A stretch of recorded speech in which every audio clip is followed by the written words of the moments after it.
Last class நம்ம என்ன பார்த்தோம் அப்படின்னு பார்த்தீங்கன்னா பிரசிடென்ட் பார்த்தோம். சின்னதாக ரிவிஷன் பண்ணிட்டு அடுத்த கிளாஸ் ஸ்டார்ட் பண்ணிடலாம். பிரசிடென்ட் தான் ஹெட் ஆஃப் தி ஸ்டேட் அப்படின்னு சொல்லியிருப்போம். Real executive normal executive different என்னன்னு பார்த்தீங்கன்னா ரியல் எக்ஸிக்யூட்டிவ் வந்து பிரைம் மினிஸ்டர், நார்மல் எக்ஸிக்யூட்டிவ் வந்து பிரசிடென்ட் அப்படின்னு சொல்லியிருப்போம். குவாலிஃபிகேஷன் பார்த்துருவோம். பிரசிடென்டோட குவாலிஃபிகேஷன் என்ன பார்த்துருப்போம். குவாலிஃபிகேஷன் பார்த்தீங்கன்னா இந்தியன் சிட்டிசனாக இருக்கணும், 35 இயர்ஸ் முடிஞ்சிருக்கணும், லோக்சபா மெம்பருக்கான அனைத்து தகுதியும் பெற்றிருக்கணும், எந்த ஒரு இதுலையும் வந்து அவர் வந்து ப்ராஃபிட் அதாவது சம்பளமோ பணமோ பெற்றுக்கூடாது அப்படின்னு பார்த்துருப்போம். எந்த விதம் அதாவது he should not hold any office of profit under the Union government or any state government or any local authority அப்படின்னு பார்த்துருப்போம். அவர் நாமினேட் பண்ணால் பிரசிடென்ட் என்ன பண்ணால் ஃபஸ்ட்டு எலக்ட்ரல் காலேஜ் மெம்பர்ஸ் வந்து 50 பேர் வந்து அதை வந்து முன்மொழிவாங்க, திரும்ப 50 பேர் வந்து அதை வந்து வழிமொழிவாங்க. அந்த மாதிரி பண்ணால் மட்டும்தான் அவர் வந்து எலெக்ஷன் நிற்க முடியும். பிரசிடென்ட் பார்த்தீங்கன்னா ஆர்பிஐயில் பார்த்தீங்கன்னா 15,000 ரூபாய் டெபாசிட் பண்ணணும். அந்த 15,000 ரூபாய் வந்து அவருக்கு வந்து எலெக்ஷன் டைமில் 6 வாக்கு வாங்கலைன்னா அந்த ஓட்டு அவருக்கு கிடைக்காது. அதுக்கப்புறம் என்ன பார்த்தீங்கன்னா பிரசிடென்ட் எலெக்ஷனில் யாரெல்லாம் கலந்துப்பாங்கன்னு பார்த்தோம். யாரெல்லாம் கலந்துப்பாங்க அப்படின்னு பார்த்தீங்கன்னா எலக்ட்ரல் காலேஜ் மெம்பர்ஸ் கலந்துப்பாங்க. எலக்ட்ரல் காலேஜ் மெம்பர்ஸ் யார் அப்படின்னு பார்த்தீங்கன்னா லோக்சபா, ராஜ்யசபா, ஸ்டேட் லெஜிஸ்லேட்டிவ், டெல்லி, பாண்டிச்சேரி. டெல்லி, பாண்டிச்சேரி எப்போ இணைஞ்சாங்க பார்த்தீங்கன்னா 17th அமெண்ட்மெண்ட்டில் இணைஞ்சிருப்பாங்க. 1992 17th அமெண்ட்மெண்ட்டில் இணைஞ்சிருப்பாங்க. ஓகேங்களா? அதுக்கு அடுத்து என்ன பார்த்தீங்கன்னா யாரெல்லாம் கலந்துக்க மாட்டாங்க அப்படின்னு பார்த்தீங்கன்னா லோக்சபா, ராஜ்யசபா 2 பேர் வந்து பிரசிடென்டால் தேர்வு செய்யப்படுகிற லோக்சபா 2 பேரும், ராஜ்யசபா 2 பேரும் வந்து இதில் வந்து கலந்துக்க மாட்டாங்க. எம்எல்ஏவோட ஓட்டு என்னன்னு பார்த்தோம், எம்பியோட ஓட்டு என்னன்னு பார்த்துருக்கோம். லாஸ்ட் கிளாஸ் போய் ரெஃபர் பண்ணிக்கோங்க. அதுக்கப்புறம் இப்போ நம்ம என்ன பார்க்க போகிறோம் பார்த்தீங்கன்னா உறுதிமொழி.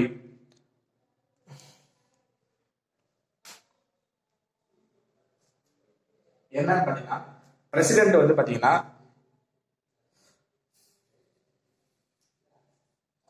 பிரசிடென்ட் வந்து தேர்வு செய்யப்பட்டதுக்கு அப்புறம் ரகசிய காப்பீடு சொல்லுவாங்களே அது மாதிரி உறுதிமொழி எடுப்பாங்க. அது என்னன்னு பார்த்தீங்கன்னா to faith executive the office, நான் எக்ஸிக்யூட்டிவ் ஆஃபீஸுக்கு உண்மையாக இருப்பேன். To preserve and protect and defend the constitution and law, லாவை வந்து நான் என்னன்னா பாதுகாப்பேன். ப்ரொடெக்ட், டிஃபெண்ட் இது எல்லாமே பார்த்தீங்கன்னா ஒரே மீனிங் தான். நான் வந்து பாதுகாப்பேன் அப்படின்னு சொல்லியிருப்பாங்க. To devote himself to service and well being people of India, அதான் நான் தன்னை மக்களுக்காக தன்னை அர்ப்பணிப்பேன் அப்படின்னு சொல்லியிருப்பாரு. இது வந்து யார் முன்னில வந்து இந்த உறுதிமொழி எடுப்பாரு அப்படின்னு பார்த்தீங்கன்னா நீங்க மட்டும் வைஸ் பிரசிடென்ட் சொல்றது சீஃப் ஜஸ்டிஸ் ஆஃப் இந்தியா அப்படின்னு சொல்லுவாங்க.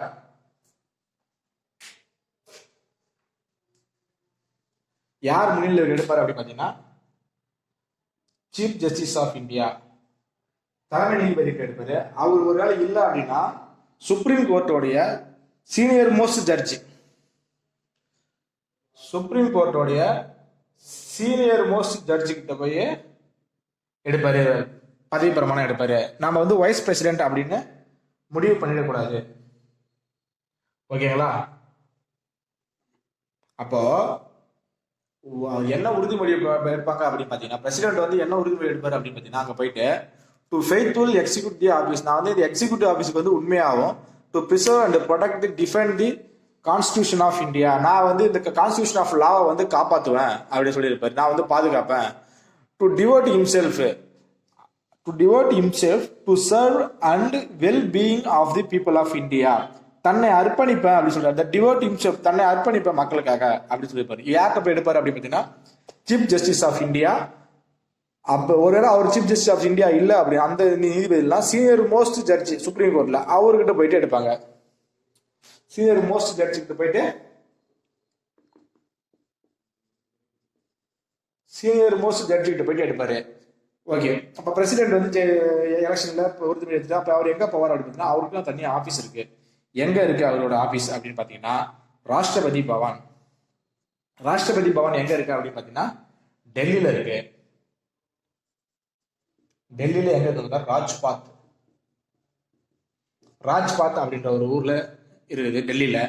அப்போ பிரசிடென்ட் ஆஃபீஸ் எங்க இருக்கு? ராஷ்டிரபதி பவன் தான் பிரசிடென்டோடைய ஆஃபீஸ். எங்க இருக்குன்னு பார்த்தீங்கன்னா ராஜ்பாத்ல இருக்கு டெல்லியில.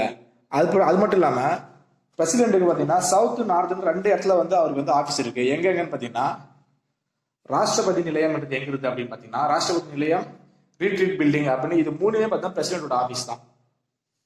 ஆனா பிரசிடென்டோட மெயின் ஆஃபீஸ் எதுன்னு பார்த்தீங்கன்னா ராஷ்டிரபதி பவன். பிரசிடென்ட் இங்கே தான் இருப்பார். இங்கெல்லாம் போயிட்டு தங்கு சவுத்தில் போனால் இங்கே தங்குவார், நார்த்தில் போனால் இங்கே தங்குவார். ஓகேங்களா? இப்போ அப்படி பார்த்தீங்கன்னா ராஷ்டிரபதி நிலையம் அது எங்க இருக்கு அப்படின்னு பாத்தீங்கன்னா, ராஷ்டிரபதி நிலையம் அது எங்க இருக்கு அப்படின்னு பாத்தீங்கன்னா ஹைதராபாத்ல இருக்கு. ராஷ்டிரபதி நிலையம் எங்க இருக்கு அப்படின்னு பாத்தீங்கன்னா ஹைதராபாத்ல இருக்கு. ஹைதராபாத்ல எந்த ஊரு அப்படின்னு கேட்டீங்கன்னா பொலாரம், BOLARUM ஸ்பெல்லிங். பொலாரம் அப்படின்ற ஊர்ல வந்து இருக்கு. ரீட்ரீட் பில்டிங் எங்க இருக்கு அப்படின்னு பாத்தீங்கன்னா சிம்லால இருக்கு. இது 3 தான் வந்து பிரசிடென்டோடைய ஆபீஸ். பிரசிடென்டோடைய ஆபீஸ் எங்க இருக்குன்னு கேட்டீங்கன்னா ராஷ்டிரபதி பவன் தான் அவருடைய பதவி எடுத்துட்டு அவருடைய ஆபீஸ். ஆனா அவர் நார்த் சவுத்ல போனா எங்க தங்குவார் பார்த்தா ராஷ்டிரபதி நிலையம் பாத்தீங்கன்னா நம்ம சவுத் சைடு வந்தா அங்க தங்குவாரு. ரீட் பில்டிங் சிம்லால போனா நார்த் போனா அங்க தங்குவாரு. ஓகேங்களா?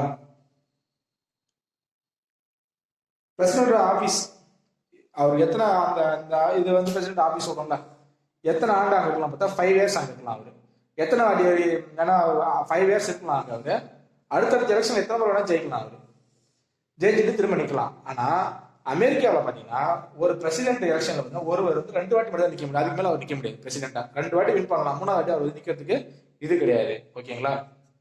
அப்ப இந்தியாவில் பாத்தீங்கன்னா மெனி டைம்ஸ் எத்தனை வாட்டி வேணா பிரசிடென்ட் நிக்கலாம். 1 வாட்டி 2 வாட்டிலாம் கிடையாது.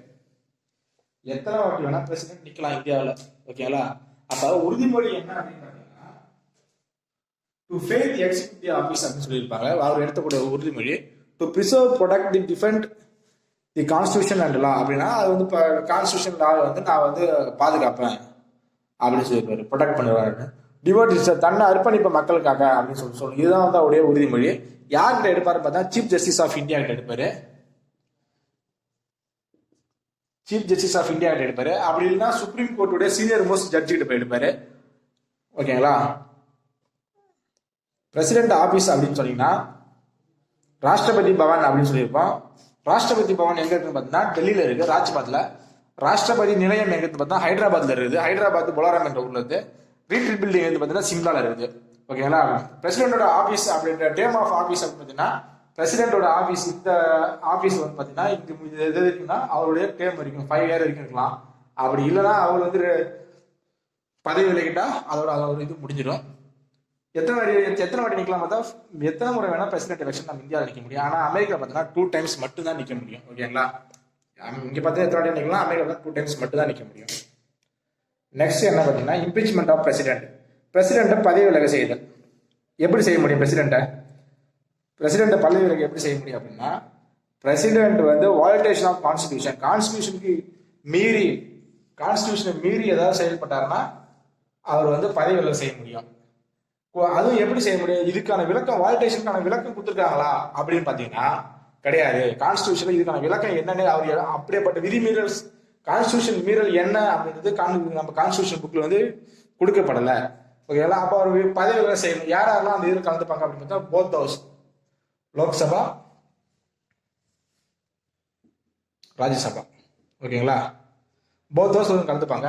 இந்த போத் ஹவுஸ்ல இருக்கிறவங்க 4ல் ஒரு சில மெம்பர்ஸ் வந்து அதை வந்து நாமினேட் பண்ணணும். அவரு நாங்க வந்து அவர் மேல வந்து இம்பீச்மெண்ட் கொண்டு வரோம், பிரசிடென்ட் மேல நாங்க வந்து அவர் வந்து பதவியில் சேர்த்தோம் அப்படின்னு சொல்லிட்டு கொண்டு வரணும். அந்த மாதிரி கொண்டு வந்தாதான் 4ல் ஒரு சில பேர் அதுக்கு வந்து முன்மொழியணும். அந்த முன்மொழிஞ்சு நாமினேட் பண்ணாங்கன்னா 14 டேஸ்ல பிரசிடென்ட் அனுப்பிச்சு வைப்பாங்க. இந்த மாதிரி வந்துட்டுன்னு பிரசிடென்ட் அதுக்கான பதில் சொல்லுவாரு. அதுக்கப்புறம் அந்த எலெக்ஷன்ல யார் கலந்துப்பாங்கன்னா எலெக்ஷன் மீன்ஸ் அவர் வந்து பதவி விலக செய்யக்கூடிய இதுல யார் கலந்துப்பாங்க அப்படின்னு பாத்தீங்கன்னா 3ல் 2% பேர் கம்பல்சரி கலந்துக்கணும். அந்த லோக்சபா ராஜ்யசபால இருக்கிறதுல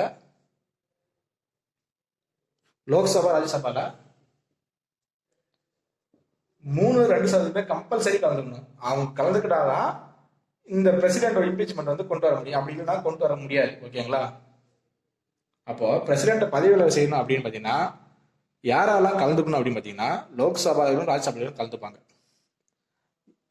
கலந்துக்கிட்டு அவரை வந்து பதவி விலக செய்யறதுக்கு 4ல் 1% பேர் வந்து அதுக்கான வந்து சைன் பண்ணணும். நாங்க வந்து அவரை வேலை வந்து இது பண்றோம், இம்பீச்மெண்ட் கொண்டு வரோம் அப்படின்னு சொல்லிட்டு சைன் பண்ணணும். அந்த சைன் பண்ண உடனே 14 டேஸ் வந்து பிரசிடென்ட் கிட்ட போவோம். இந்த மாதிரி உங்க மேல வந்து இது பண்ண போறோம் அப்படின்னு சொல்லிட்டு அந்த 14 டேஸ் முடிஞ்சிட்டு அதுக்கப்புறம் அவர் வந்து என்ன பண்ணுவாங்க, லோக்சபா ராஜ்யசபாலையும் இது பண்ணுவாங்க. அவர் மேல வந்து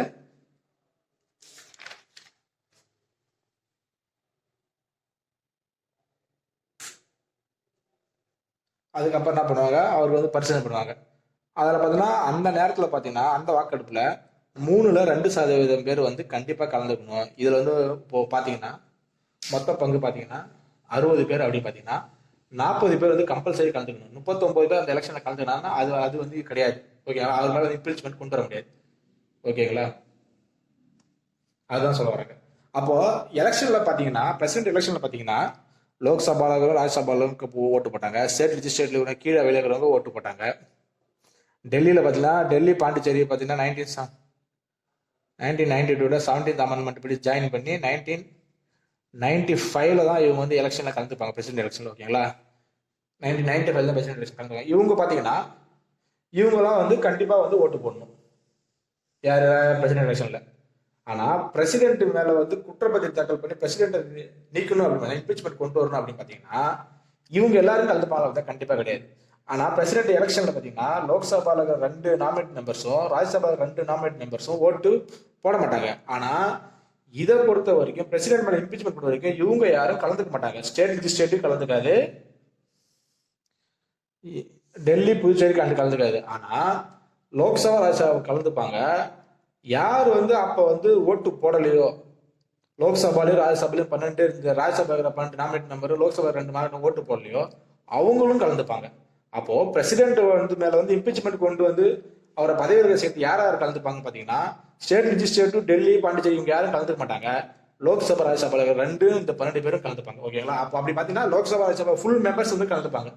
அந்த ஃபுல் மெம்பர்ஸ்ல 2% பேர் வந்து கண்டிப்பா அந்த எலெக்ஷன் அந்த நேரத்துல இருக்கணும். அவர் மேல பதவிகளை கொண்டு வரும்போது இருக்கணும், இல்லைன்னா அது வந்து நிறைவேற்றப்படாது. ஓகேங்களா, இது வரைக்கும் பாத்தீங்கன்னா நம்ம இந்தியாவை பொறுத்த வரைக்கும் வந்து இம்பீச்மெண்ட் கொண்டு வந்து யாருமே வந்து பதவி விலகல் பண்ணது கிடையாது. இது வரைக்கும் இன்னைய தேதி வரைக்கும் பாத்தீங்கன்னா யாருமே கண்டது. ஆனா அது இருக்கு நடைமுறையில, இது வரைக்கும் யாரையும் கொண்டு வந்ததில்ல.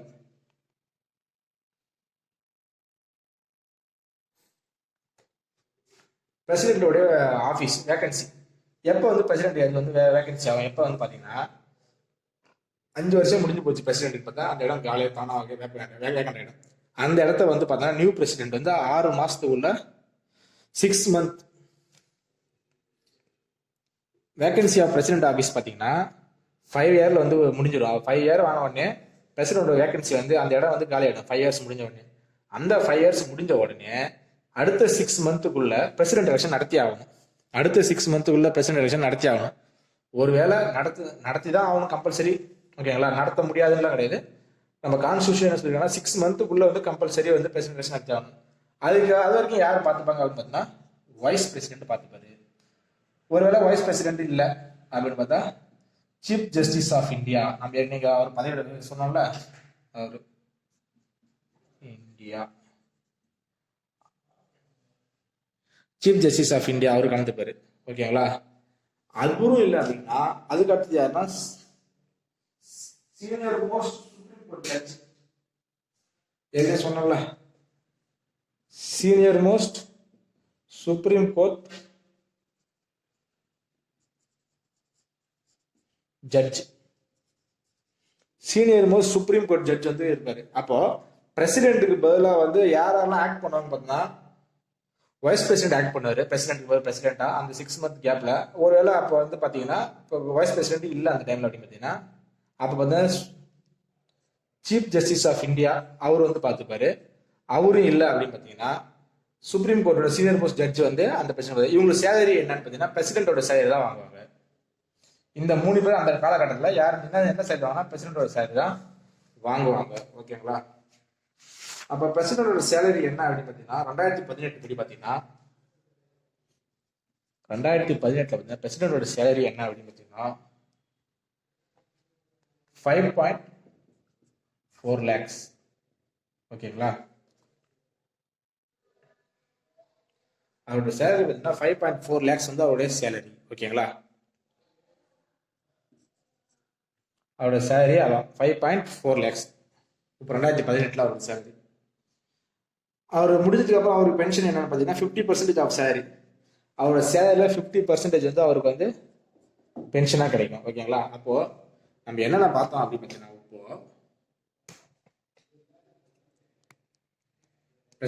பிரசிடென்டோட உறுதிமொழி என்னன்னு பார்த்தீங்கன்னா, to faithful execute the office. Executive office நான் ஃபெய்த்ஃபுல்லாக இருப்பேன் அப்படின்னு சொல்லிட்டு, நான் வந்து கான்ஸ்டியூஷன் அண்ட் லா வந்து பாதுகாப்பேன். ப்ரிசர்வ், ப்ரொடெக்ட் அண்ட் டிஃபெண்ட் அப்படின்னு சொல்லியிருப்பேன். நான் வந்து பாதுகாப்பேன். டு டிவோட் ஹிம்செல்ஃப், தன்னையே அர்ப்பணிப்பேன். யாருக்குன்னு பார்த்தீங்கன்னா, மக்களுக்கு வந்து சர்வ் பண்ணுறதா தன்னை அர்ப்பணிப்பேன் அப்படின்னு சொல்லுவார். யார் முன்னில வந்து அவர் வந்து பதவி பிரமாணம் செய்வார் அப்படின்னு பார்த்தீங்கன்னா, கரெக்டாக தெரிஞ்சுக்கோங்க, அவர் வந்து வைஸ் பிரசிடென்ட் கிட்ட பதவி பிரமாணம் செஞ்சுக்க மாட்டாரு. சீஃப் ஜஸ்டிஸ் ஆஃப் இந்தியா கிட்ட பண்ணுவார். சீஃப் ஜஸ்டிஸ் ஆஃப் இந்தியா இல்லை அப்படின்னு பட்சத்தில் சீனியர் மோஸ்ட் ஜட்ஜ், சுப்ரீம் கோர்ட்டோட சீனியர் மோஸ்ட் ஜட்ஜ் கிட்ட தான் பண்ணுவார். தவிர்த்து அவர் வந்து வைஸ் பிரசிடென்ட் போய் பண்ண மாட்டாரு. வைஸ் பிரசிடென்ட் நீங்க யோசிச்சு தப்பா குறிக்காதீங்க. பிரசிடென்ட் ஆஃபீஸ் எங்க இருக்கு அப்படின்னு பார்த்தீங்கன்னா, ராஷ்டிரபதி பவன் அப்படின்னு சொல்லியிருக்கோம். ராஷ்டிரபதி பவன் எங்க இருக்கு அப்படின்னு பார்த்தீங்கன்னா, டெல்லியில இருக்கு. டெல்லி ராஜ்பாத்ல இருக்கும். ராஷ்டிரபதி நிலையம் எங்க இருக்குன்னு பார்த்தீங்கன்னா, ஹைதராபாத் புலாராம்ல இருக்கும். ரீட்ரீட் பில்டிங் எங்க இருக்குன்னு பார்த்தீங்கன்னா, சிம்லால இருக்கும். பிரசிடென்டோட டேர்ம் ஆஃப் ஆஃபீஸ் எந்த 5 வருஷம் அவரோட டேர்ம். மெனி டைம்ஸ் எவ்வளோ நாள் வேணா அவர் வந்து எத்தனை முறை வேணா நிற்கலாம் அவர் எலெக்ஷனில். ஆனால் அமெரிக்கன்ஸ் பார்த்தீங்கன்னா 2 டைம்ஸ் தான் நிற்பாங்க. அது வரைக்கும் வந்து அதுக்கு மேலே நிற்க மாட்டாங்க. அதுக்கப்புறம் பார்த்தீங்கன்னா, அவர் பிரசிடென்ட் மேலே இம்பீச்மெண்ட் ஆஃப் பிரசிடென்ட் அப்படின்னு பார்த்துருப்போம். பிரசிடென்ட் மேலே இம்பீச்மெண்ட் கொண்டு வரது அப்படின்னு பார்த்தீங்கன்னா, president can remove by the violation of constitution. ஆனால் வால்டேஷனுக்கான மீனிங் கான்ஸ்டியூஷன் கொடுத்துருக்காங்க பார்த்தா கண்டிப்பாக கொடுக்கல. யாரெல்லாம் கலந்துப்பாங்க இது வந்து போத் ஹவுஸ் இல்லை, லோக்சபா ராஜ்யசபா ஹவுஸ் எல்லாமே கலந்துப்பாங்க. ஆனால் 4% மெம்பர்ஸ் வந்து அவர் வந்து நாமினேட் பண்ணியிருக்கணும். அதுக்கப்புறம் மட்டும் இல்லாமல் 14 டேஸ் கழிச்சு 14 நாள் அவர்கிட்ட போவோம். அந்த 14 நாள் கழிச்சு 2% பங்கு வந்து அவர் வந்து கலந்துக்கணும். அந்த நேரத்தில் எலக்ட்ரல் காலேஜ் நம்ம யாராவது சொல்லுவோம், லோக்சபா ஸ்டேட் லெஜிஸ்லேட்டிவ் டெல்லி புதுச்சேரி சொல்லியிருப்போம். நம்ம 17th அமெண்ட்மெண்ட் படி 1992 வந்து டெல்லி ஜாயின் பண்ணியிருப்பாங்க. ஆனால் அவங்க எலெக்ஷன் கலந்துக்கணும் 1995 எலெக்ஷன் கலந்துப்பாங்க.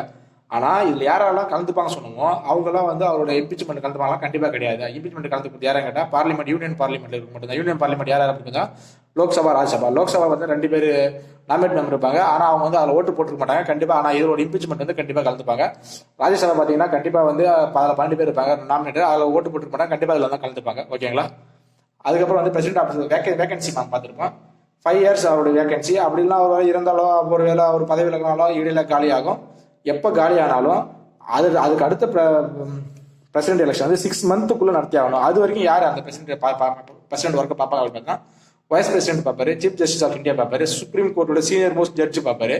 அவர் சேலரி என்னன்னு பார்த்தீங்கன்னா, பிரசிடென்ட்டோட என்ன வாங்கினா அந்த சேலரி தான் இவங்க 3 பேரும் கொடுப்பாங்க. 2018 பார்த்தீங்கன்னா 5.4 லட்சம் வந்து அவர் வந்து சேலரி வாங்கிட்டு பிரசிடென்ட். 50% வந்து அவர் வந்து பென்ஷன் கொடுப்பாங்க. ஓகே ஃப்ரெண்ட்ஸ், நம்ம அடுத்த கிளாஸ் நம்ம என்ன பார்க்க போகிறோம் அப்படின்னு பார்த்தீங்கன்னா, நம்ம வந்து அடுத்த கிளாஸ் என்னென்ன பார்க்க போகிறோம் அப்படின்னு பார்த்தீங்கன்னா, பிரசிடென்ட்டோடைய பவர் பார்க்க போகிறோம். Executive power, legislative power, financial power, judicial power, diplomatic power, military power, emergency power, அதெல்லாம் நம்ம என்னென்னு பார்க்க போகிறோம் அடுத்த கிளாஸில். அதுக்கப்புறம் பார்த்தீங்கன்னா அவருக்கான பிரசிடென்ட்டோட விட்டோ பவர் இருக்குது. விட்டோ பவர் என்னென்னு நம்ம பார்க்க போகிறோம் ஒரு கிளாஸில், அதுக்கு அடுத்த கிளாஸில். அதுக்கு அடுத்தது பார்த்தீங்கன்னா, பிரசிடென்ட் மன்னிப்பு வழங்குறாங்கல்ல தூக்கு தண்டனைக்கு யாராக இருக்குன்னு, அவங்கள பற்றி நான் யாரெல்லாம் மன்னிப்பு வழங்கலாம் அதை பற்றி டீட்டெயிலாக பார்க்க போகிறோம். அதெல்லாம் பார்த்துட்டிங்கன்னா பிரசிடென்ட்டோடைய சாப்டர் நமக்கு வந்து முடியுது. இன்னும் 2 கிளாஸ் கூட நம்ம பிரசிடென்ட்டோட சாப்டர் முடிக்கிறதுக்கு. ஓகே, மறக்காமல் சப்ஸ்கிரைப் பண்ணுங்கள், பெல் பட்டன் அழுத்துங்க. நெக்ஸ்ட் கிளாஸில் நம்ம வந்து நெக்ஸ்ட் கிளாஸில் அந்த பிரசிடென்ட்டோட பவர்ஸ் ஃபுல்லாக பார்ப்போம். அதுக்கு அடுத்த கிளாஸில் நம்ம வந்து பிரசிடென்ட்டை முடிச்சிடலாம். வீட்டோ பவரையும் ஆர்டினன்ஸ் மேக்கிங்கையும் பார்த்துட்டு நம்ம வந்து பிரசிடென்ட் சாப்டர் முடிச்சிடலாம். அதுக்கப்புறம் நம்ம வந்து வைஸ் பிரசிடென்ட் பார்க்கலாம். ஓகேங்களா? அடுத்தடுத்த கிளாஸ் நான் வீடியோ போட்டுகிட்டே இருக்கேன். கண்டினியூ பண்ணுங்கள், லைக் பண்ணுங்கள், சப்ஸ்கிரைப் பண்ணுங்கள். அப்போ தான் நான் போகிற வீடியோஸ் உங்களுக்கு வரும். மறக்காமல் பெல் பட்டன் அழுத்துங்க. Thank you. Have a nice day.